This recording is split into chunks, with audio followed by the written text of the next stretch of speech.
Muito bem. Nós tivemos aí, dias atrás, as eleições municipais em todo o Brasil. As eleições, de modo geral, elas é uma estrutura política, né, que acaba se impondo na sociedade. Digamos assim, um mal necessário, o Estado. Isso aí vem lá de Adam Smith e tal. Mas, de qualquer maneira, no Brasil nós tivemos uma mudança total nas prefeituras, nas câmaras de vereadores e tal. E, naturalmente, qualquer movimentação do Estado, seja em nível federal ou estadual e até municipal, e principalmente municipal, afeta a estrutura econômica do país, das cidades, do Estado, enfim. E, naturalmente, que esta mudança que houve aí, ela vai trazer algumas mudanças, quem sabe, na questão dessa estrutura, né, desse ambiente que seria propício para o desenvolvimento econômico, que é o objetivo geral da política, né, que é levar o país, o Estado, as cidades para o desenvolvimento econômico. Por isso que o meu convidado aqui, o Wesley Lacerda, obrigado, empresário, obrigado pela tua presença uma vez mais. Obrigado, Silvio. Prazer estar aqui. Parabéns aí pela tua última entrevista, que tem uma repercussão enorme, porque, na verdade, as pessoas estão precisando, né, necessitando ouvir coisas que possam ser, na prática, instrumentos de desenvolvimento econômico. Porque, quando temos desenvolvimento econômico, temos geração de riqueza, emprego, renda, a sociedade fica melhor, vive melhor. Esta nova concepção, digamos assim, concepção de Estado, que acabou se viabilizando nas urnas, como é que tu vês esta mudança, que houve uma mudança, assim, do ponto de vista da visão de mundo no Brasil? Olha, Silvio, parabéns pelo argumento, mais uma vez, né? A gente está por entender na nossa sociedade, né, uma nova compreensão do papel do Estado.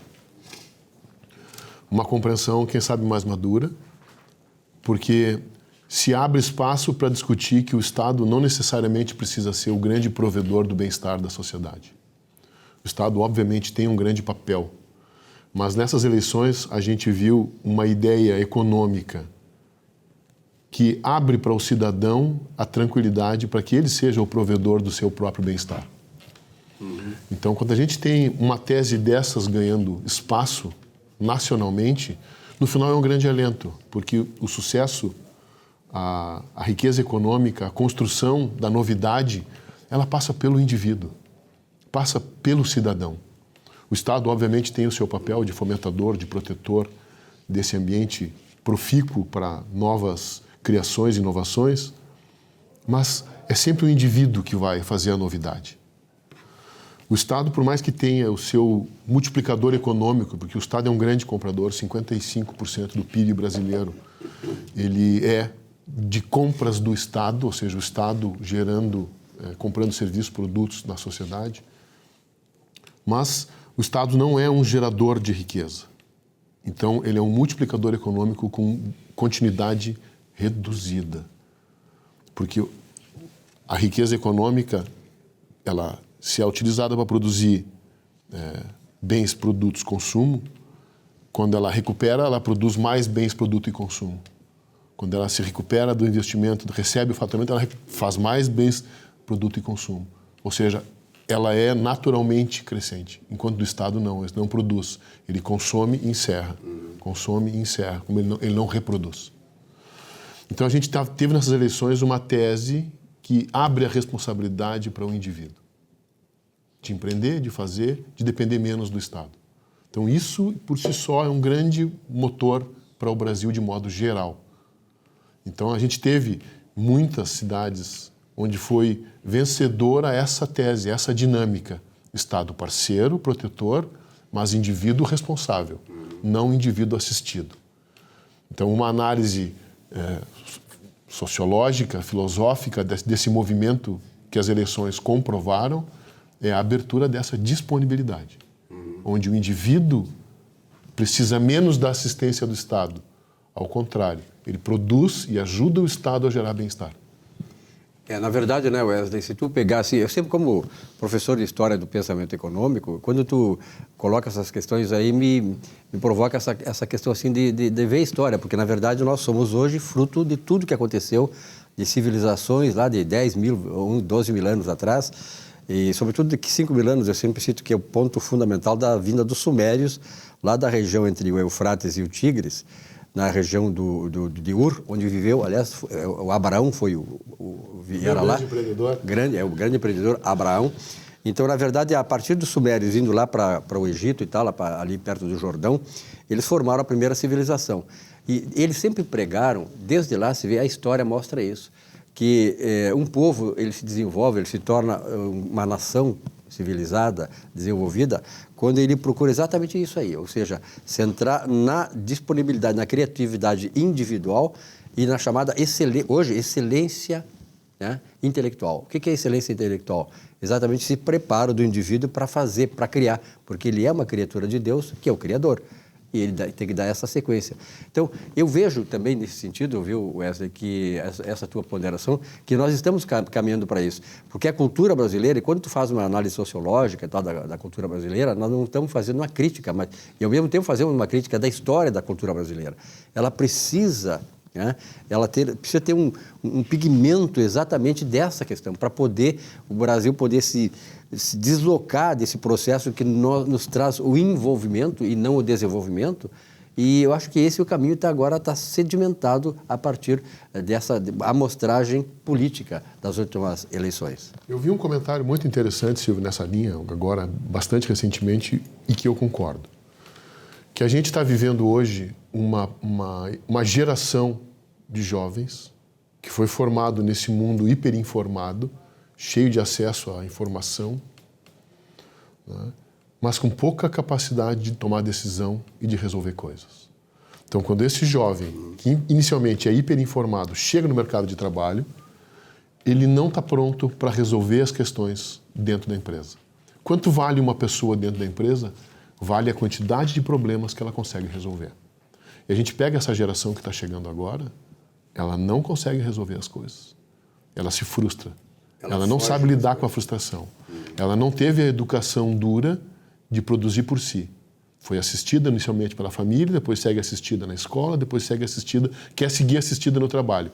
Só que dentro da economia não existe essa assistência. O indivíduo tem que resolver as coisas por si. E aí a gente tem uma cultura que se instala no Brasil. Pessoas da tua geração, da nossa geração, da minha geração, viveram os dois mundos. Apanharam quando eram criança, produziram, se responsabilizaram, tiveram uma disciplina dura. Constituíram família e produzem na sociedade. Produziram filhos, produziram riqueza, produziram conhecimento, produziram negócios, produziram família. Vamos pegar essa geração que foi assistida a vida inteira, protegida a vida inteira, hiperinformada, acostumado ao reconhecimento sem mérito. Quando bota essa mente que poderia ser brilhante, mas foi atrofiada por anos, que não foi desenvolvida com uma mentalidade de ser responsável, que é o que tu está trazendo, a gente tem daí uma crise de produção. E nós estamos nos encaminhando no Brasil para uma redução da nossa capacidade de produção se a gente não inverte essa curva.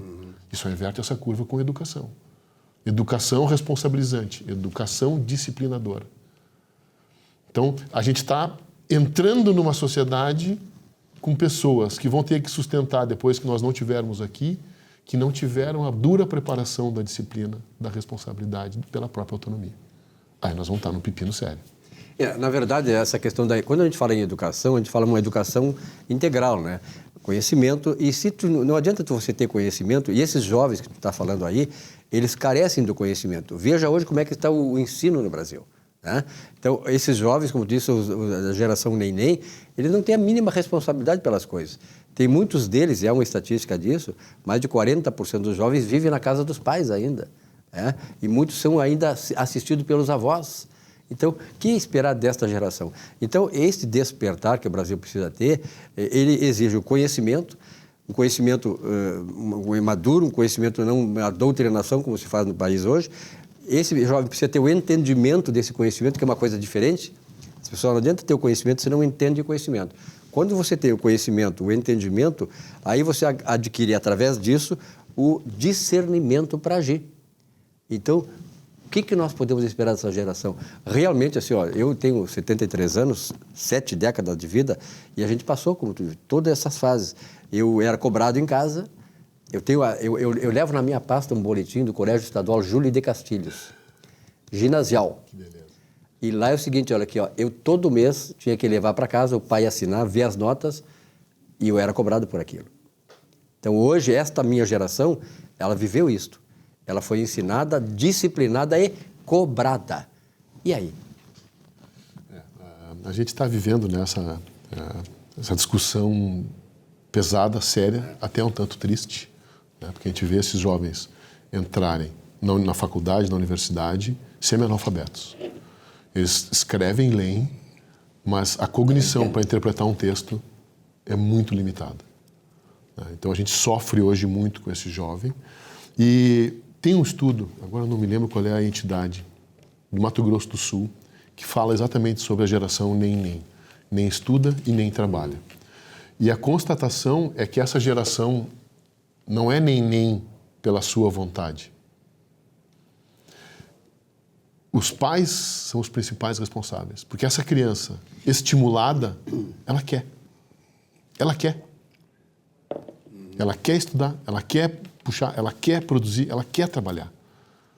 E agora, a gente entra num paradoxo. A gente está ensinando elas a abrir mão disso.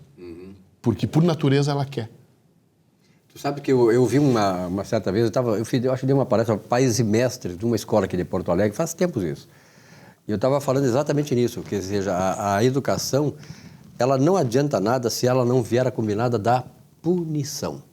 O que é a punição? A punição é tu cobrar a pessoa por resultados. Não adianta tu educar se ela não tiver resultado, se ela não agir de maneira educada. Ou seja, se o conhecimento não for útil para ela na vida. Então, veja bem, eu quando eu estudava, tinha isso na minha casa. Então, a minha geração, muitos dos pais hoje são responsáveis por isso, porque eles dizem o seguinte, nessa reunião de pais e mestres, vários pais me disseram assim, ó, quando eu era criança, a minha mãe me batia, eu apanhava, então eu decidi nunca fazer isso dos meus filhos, nunca cobrar os meus filhos porque eu apanhei, porque eu fui cobrada muito na minha infância. Aí que tem um erro. Não é que a questão de educar, se batia ou não batia, era uma época diferente, mas de cobrar, e as pessoas não cobram. Essa geração que veio depois não cobra isso aí, tem que cobrar. Tu vai fazer, a melhor coisa que tu vai fazer para o teu filho é educar e cobrar essa educação, e cobrar o conhecimento dele para a vida dele. É isso. Vamos lá, né, Silvia? A gente trabalha num grupo empresarial forte, que precisa de pessoas. As pessoas não são acostumadas à disciplina e, como a gente recém conversou, não são acostumadas ao reconhecimento do seu mérito. Então, a cobrança é pelo teu sucesso. Que tu te dedique para o teu sucesso. Tu te dedique para ser uma versão melhor de ti amanhã. Né? E esse é o ponto que falta hoje no jovem. Ele acha que ele está pronto hoje. Todo jovem sempre achou isso e possivelmente esse raciocínio inicia e continua pelo resto da vida. Cabe ao educador, seja ele o professor, o pai, o chefe, a ensinar a beleza do mérito. Porque quando tu reconhece o mérito de uma pessoa, a pessoa ganha isso para a vida toda. Não é meu filho como tu é lindo. Meu filho, que trabalho lindo tu fez. Essa criança entende que quando ele fizer um belo trabalho, ele vai ter reconhecimento pelo trabalho lindo. Agora, se meu filho tu é lindo, não interessa se o trabalho é lindo ou o trabalho é feio, ele é lindo. Tu tirou dessa criança, desse jovem, essa lógica do resultado. Ele entende que ele merece ser grande porque ele existe, quando não é assim. Tu vai ser tão grande quanto as coisas grandes que tu fizer. Então, produz coisas de valor que tu vai ser um homem de valor. Reconheça o teu valor. Essa é a pedagogia humanista que vai da escola, de casa da escola para a empresa. A empresa precisa da produção. O Estado também precisa da produção. Mas se eu não reconheço o mérito de quem produz mais ou produz melhor, trato todo mundo igual porque eu não posso discriminar, o que acontece é que aquele talento que produziria muito vai nivelar por baixo. Ele vai reduzir, porque se o reconhecimento é o mesmo, qual é a vantagem de eu fazer mais? Aliás, eu não sei se eu já falei aqui para ti numa das minhas entrevistas, quando o Roosevelt assumiu os Estados Unidos depois da crise de 29, ele disse uma coisa que eu nunca esqueci mais, porque na verdade é o centro principal digamos assim, da fagulha que faz com que os países prosperem. Dizia ele o seguinte, Os Estados Unidos estava destroçado e tal, com aquela crise toda. Ele disse, olha, nós não podemos fazer um Estado, construir um Estado para os nossos filhos. Nós temos que construir, educar os nossos filhos para que eles façam um Estado, para que eles construam uma nação. Então, essa construção, ela exige exatamente isso, né? Exige que você eduque a geração, que essa cultura de desenvolvimento e prosperidade, porque ao longo da história, não, nós tivemos, aí não vou entrar na questão teológica, mas na verdade nós, aqui no Brasil, muitas vezes nós pecamos porque a religião muitas vezes nos ensinou que é pecado ganhar dinheiro, que é pecado ser rico, né, que o rico não entra no céu e tal. Então, essas coisas acabam, na minha geração incutiu muito, mas eu não dei bola para isso e tal, e fui em frente. Então, mas isso penaliza muito, isso entra na mente da pessoa e age como um fator limitador, né, da própria criatividade da pessoa. É isso, cara. A gente vive essa pressão, né, e ela é muito forte em muitas regiões do Brasil. Né? Principalmente no interior, né? No interior, cara, nós temos coisas um pouco diferentes, que me agradam muito. Né? Até a gente já conversou disso uma outra vez, que é no interior as pessoas, tendo em conta pessoas que produzem com as próprias mãos. Escola de produção com as próprias mãos. Né? Mas a questão que a gente pode recuperar em tempo, né, que talvez seja uma mensagem importante para a gente deixar aqui, é que é sempre o mais estruturado, o mais adulto que educa o menos estruturado, o menos adulto. Então, se a gente quer iniciar por uma mudança de capacidade empreendedora, de capacidade de produção de riqueza, de capacidade de criação, é o mais estruturado que tem que começar a mudança. Isso significa que é o empreendedor que tem que iniciar a mudança. São os líderes. É o líder que tem que começar a mudança. É o Excelência líder político que tem que começar a mudança. É.